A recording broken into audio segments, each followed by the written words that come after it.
Good morning students. अपन आगे बढ़ते हैं पुनः पंचायत संयुक्त राष्ट्र संघ। संयुक्त राष्ट्र संघ में अब तक अपन उसके जो सहायक अंग है जैसे कि महासभा, सुरक्षा परिषद और अंतर्राष्ट्रीय न्यायालय, इसकी चर्चा हम कर चुके हैं। आज जो हम बात करेंगे वो है आर्थिक तथा सामाजिक परिषद की। ये जो अंग है ये इस बात पर आधारित है या यूँ कहें कि इसकी स्थापना इस बात को लेकर की गई कि अंतर्राष्ट्रीय शांति और व्यवस्था केवल राजनीतिक विवादों के आधार पर ही तय नहीं होती है, बल्कि अंतर्राष्ट्रीय परिवेश में ऐसे बहुत से मुद्दे हैं जो आर्थिक, सामाजिक, सांस्कृतिक, शैक्षिक आदि चीज़ों से जुड़े हुए हैं। और अंतर्राष्ट्रीय शांति और व्यवस्था इन सब मुद्दों के समग्र अस्तित्व पर भी निर्भर करती है। यानी कि सभी राज्यों के मध्य आर्थिक, सामाजिक, सांस्कृतिक आदि सहयोग, आदान प्रदान, तारतम्यता बनाए रखना, सभी राज्यों की आर्थिक और सामाजिक आवश्यकताएं पूर्ण होना अंतर्राष्ट्रीय शांति और व्यवस्था बनाए रखने के लिए अनिवार्य है। इसी बात को ध्यान में रखते हुए संयुक्त राष्ट्र संघ के इस और महत्वपूर्ण अंग आर्थिक तथा सामाजिक परिषद की स्थापना की गई। जहाँ तक बात इसकी संरचना की है, जब संयुक्त राष्ट्र संघ की स्थापना की गई थी तब आर्थिक और सामाजिक परिषद में 18 सदस्य हुआ करते थे। सन 1966 में चार्टर में संशोधन किया गया और सदस्य संख्या 18 से बढ़ाकर 27 कर दी गई।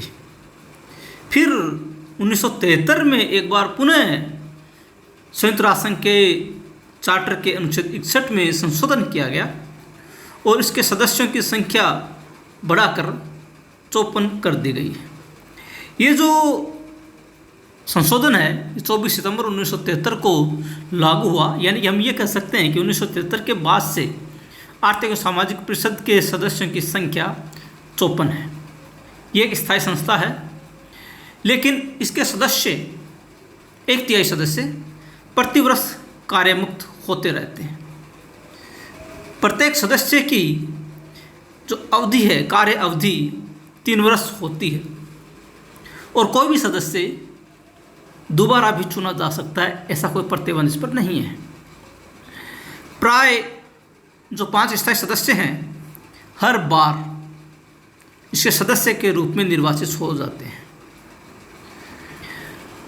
आर्थिक और सामाजिक परिषद में प्रत्येक सदस्य राज्य अपना एक प्रतिनिधि भेजता है जो स्थायी रूप से इसके कार्यालय में मौजूद रहता है।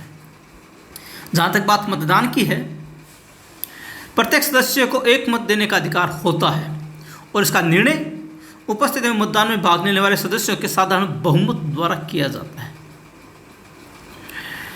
इसमें एक नियम ये भी है, जब किसी राज्य विशेष यानी कि जो राज्य इसका सदस्य है उसके बारे में यदि आर्थिक और सामाजिक परिषद कोई विचार विमर्श कर रही होती है तो संबंधित राज्य मतदान प्रक्रिया में भाग नहीं लेता, यानी कि उसका मत उस समय शामिल नहीं किया जाता।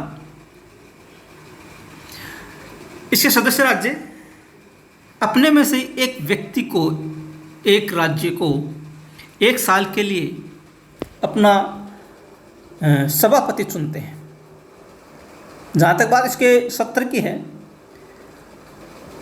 आर्थिक और सामाजिक परिषद का प्रतिवर्ष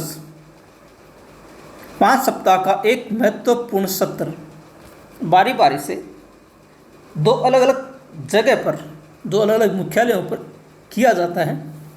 यदि एक बार ये न्यूयॉर्क में किया जाएगा तो अगली बार ये जिनेवा में आयोजित होगा, यानी कि हर वर्ष बारी बारी से अलग अलग जगह पर इसका सत्र आयोजित किया जाता है। इसके अलावा जो इसके साथ जुड़े हुए अभिकरण हैं वो भी संगठनात्मक सत्रों का आयोजन भी करते हैं। इनके सत्रों में जो इससे संबंधित मंत्री वगैरह होते हैं या जो उच्च स्तरीय अधिकारी होते हैं वो भी बैठक करके बहुत ही महत्वपूर्ण अंतर्राष्ट्रीय मुद्दे, जो आर्थिक और सामाजिक मुद्दे होते हैं, उनके ऊपर चर्चा करते हैं, उनके ऊपर चर्चा करके निर्णय लेते हैं। जहाँ तक इसके बाद इसके कार्य एवं शक्तियों की है, मौलिक रूप से इसका कार्य है अंतर्राष्ट्रीय परिवेश में आर्थिक, सामाजिक, सांस्कृतिक, शैक्षिक, स्वास्थ्य आदि संबंधों आदि मामलों पर कार्य करना और इसके लिए कार्रवाई करने हेतु निर्णय करने के उपरांत महासभा और सुरक्षा परिषद को रिपोर्ट प्रेषित करती है। एक याद रखने वाली बात यह है कि आर्थिक और सामाजिक परिषद अपना समस्त कार्य आयोगों और समितियों के माध्यम से करती है। वो जो भी कार्य करते हैं उनकी एक रिपोर्ट प्रतिवर्ष महासभा और सुरक्षा परिषद को भेजी जाती है। जो भी कार्य करने होंगे उनकी रिपोर्ट उनके पास जाएगी और उसके उपरांत संबंधित अंग यानी कि महासभा और सुरक्षा परिषद के द्वारा ही कार्य किया जाता है। इसका सबसे पहला कार्य अंतर्राष्ट्रीय आर्थिक, सामाजिक, सांस्कृतिक, शैक्षणिक, स्वास्थ्य आदि मामलों पर अध्ययन करके रिपोर्ट अपने अभिकरणों के साथ महासभा को प्रेषित करती है। जहाँ तक मानवीय अधिकारों और सूचनाओं की बात है, इसके संबंध में अपनी संस्तुति या अपने सुझाव ये महासभा और सुरक्षा परिषद को करती है। यानी कि हम यूँ कह सकते हैं कि अंतर्राष्ट्रीय जगत में मानव अधिकारों और सूचनाओं को लागू करने और उनकी रक्षा करने का कार्य आर्थिक और सामाजिक परिषद के द्वारा किया जाता है। इसके अधीन आने वाले, इसके क्षेत्राधिकार में आने वाले समस्त विषयों के संबंध में महासभा को रिपोर्ट प्रेषित करती है। अपनी क्षमता के अधीन आने वाले समस्त विषयों से संबंधित मामलों पर ये कभी भी सम्मेलन का आयोजन कर सकते हैं, सम्मेलन बुला सकते हैं। अगर सुरक्षा परिषद इससे प्रार्थना करे तो यह सुरक्षा परिषद को आवश्यक सूचनाएं भी प्रेषित करती है।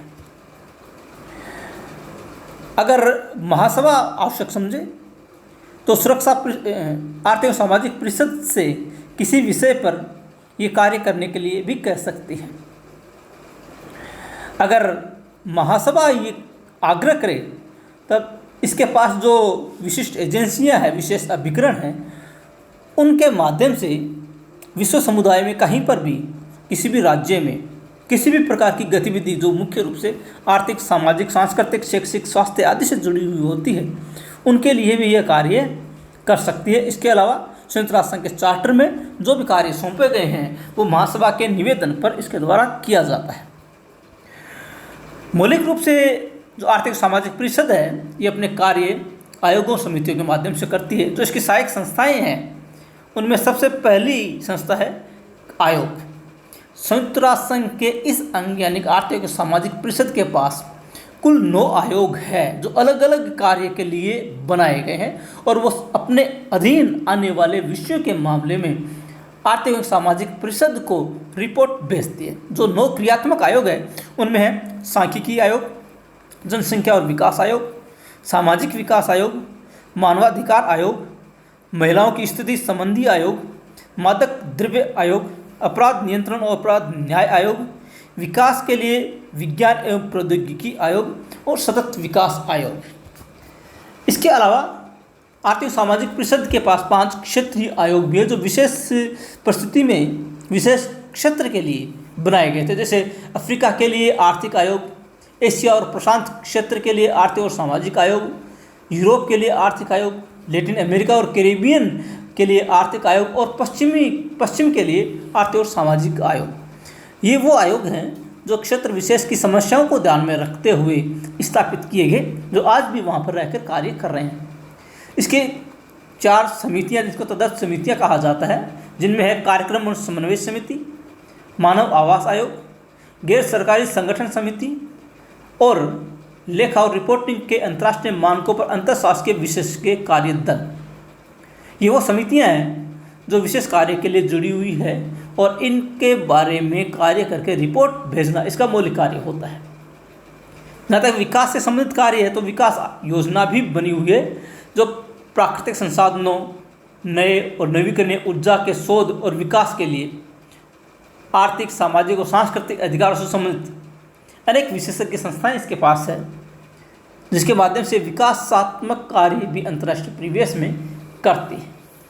जो बहुत ही महत्वपूर्ण कार्य हैं जो आर्थिक सामाजिक परिषद से जुड़े हुए हैं उनसे हम बहुत भली भांति परिचित भी हैं। जैसे संयुक्त राष्ट्र बाल कोष, जो अंतर्राष्ट्रीय परिवेश में बालकों के अधिकारों, संरक्षण और उनके लिए कार्य करता है। इसके अलावा शरणार्थियों के लिए संयुक्त राष्ट्र का उच्चायोग का कार्यालय, जो अंतर्राष्ट्रीय परिवेश में शरणार्थी जो विशेष रूप से होते हैं उनके स्थायित्व के लिए कार्य करता है। संयुक्त राष्ट्र विकास कार्यक्रम, जिसने पिछले दिनों जो मिलेनियम गोल है वो प्रतिपादित किए थे और प्रत्येक राज्य से ये आग्रह किया था और ये अपेक्षा भी करता है कि वो इन मिलेनियम गोल्स को प्राप्त करे। संयुक्त राष्ट्र जनसंख्या कोष, जो जनसंख्या नियंत्रण के लिए कार्य करता है। विश्व खाद्य कार्यक्रम, जो विश्व में गरीब लोगों के लिए जिनके पास खाद्यान्न की समस्या होती है उनके खाद्य आपूर्ति के संबंधित कार्य करता है। और महिलाओं की प्रगति के लिए अंतर्राष्ट्रीय शोध और प्रशिक्षण कार्यक्रम, ये वो संस्थान है जो महिलाओं के लिए विशेष रूप से कार्य करता है। इसके अलावा बहुत ही महत्वपूर्ण चीज़ एक ये भी है कि अंतर्राष्ट्रीय नारकोटिक्स कंट्रोल बोर्ड की स्थापना भी आर्थिक सामाजिक परिषद के द्वारा की गई है। और इसके अलावा विश्व खाद्य परिषद की भी स्थापना की गई, जो विश्व स्तर पर खाद्य संबंधी कार्य करते हैं। एक महत्वपूर्ण कार्य जो आर्थिक सामाजिक परिषद का है वह गैर सरकारी संगठनों के साथ संबंध स्थापित करना। विश्व में संयुक्त राष्ट्र संघ के इस अंग यानी कि आर्थिक सामाजिक परिषद के अधीन लगभग 2000 से भी ज़्यादा NGO यानी कि गैर सरकारी संगठन है, जिसके साथ मिलकर ये विश्व में आने वाले हर प्रकार के कार्य, चाहे वो कार्य किसी भी विषय से जुड़ा हुआ हो, उनसे कार्यों का संपादन करती है। जो मोटा कार्य है इस अंग का, जो हमने देखा भी है, हमारे सामने आया भी है, सबसे महत्वपूर्ण जिसकी हम चर्चा करेंगे वो है 1948 की मानव अधिकारों की घोषणा। 10 दिसंबर 1948 को आर्थिक एवं सामाजिक परिषद के द्वारा अंतर्राष्ट्रीय स्तर पर मानव अधिकारों की घोषणा की गई और उसी के पश्चात से 10 दिसंबर को विश्व मानवाधिकार दिवस भी मनाया जाता है। इसके पीछे तर्क ये है, इसके पीछे जो मौलिक भावना है वो ये है कि अंतर्राष्ट्रीय राजनीति में कोई भी व्यक्ति मानवाधिकारों से वंचित ना रहे। और उसी के आलोक में, उसी के परिप्रेक्ष्य में आर्थिक और सामाजिक परिषद ये अपेक्षा रखती है कि प्रत्येक राज्य अपने संविधान में मानव अधिकारों को शामिल करे और प्रत्येक व्यक्ति को मानव अधिकारों की गारंटी प्रदान करे। इसके अलावा एक जो महत्वपूर्ण कार्य इस अंग के द्वारा किया गया वो 1952 के महिलाओं के लिए राजनीतिक अधिकारों से संबंधित सम्मेलन का आयोजन करना है। मानव अधिकार, और वो भी मुख्य रूप से महिलाओं से जुड़े हुए, जिनकी अवहेलना प्राय राज्यों के द्वारा की जाती रही है और यहाँ तक कि कई राज्यों में महिलाओं को मताधिकार से भी वंचित किया गया था, उनकी रक्षा के लिए 1952 में आर्थिक सामाजिक परिषद ने एक सम्मेलन, राजनीतिक सम्मेलन का आयोजन किया और उसका उद्देश्य था कि वैश्विक स्तर पर इसकी जनजागृति उत्पन्न करना, ताकि वैश्विक माहौल महिलाओं के प्रति उदार हो सके, उनको राजनीतिक अधिकार दिए जाए ताकि वो समानता के साथ विश्व में कदम से कदम मिलाकर चल सके। वास्तव में देखा जाए तो द्वितीय विश्व युद्ध के पश्चात जो मानव जाति और विशेष रूप से उन देशों में जो अविकसित और पिछड़े हुए देश थे, जो नव उदित देश थे, उनमें जो उत्पीड़ित जनता थी, पिछड़ी हुई जनता थी, उनके कल्याण के लिए कार्य करके आर्थिक सामाजिक परिषद ने अपनी उपयोगिता साबित की है। और आज भी लगातार अपनी स्थापना के पश्चात से ही आर्थिक सामाजिक परिषद मानव जाति के कल्याण के लिए लगातार कार्य कर रही है। इसका उद्देश्य यही है कि अंतर्राष्ट्रीय परिवेश में आर्थिक और सामाजिक क्षेत्र से संबंधित जो कार्य है उन कार्यों को गति प्रदान की जा सके। तो ये था संयुक्त राष्ट्र संघ का महत्वपूर्ण अंग, जिसका ध्येय है अंतर्राष्ट्रीय परिवेश में आर्थिक और सामाजिक संबंधों की उचित स्थापना करना। आज इतना ही करेंगे और इसके पश्चात अपन एक नए अंग के बारे में चर्चा करेंगे। तब तक के लिए धन्यवाद।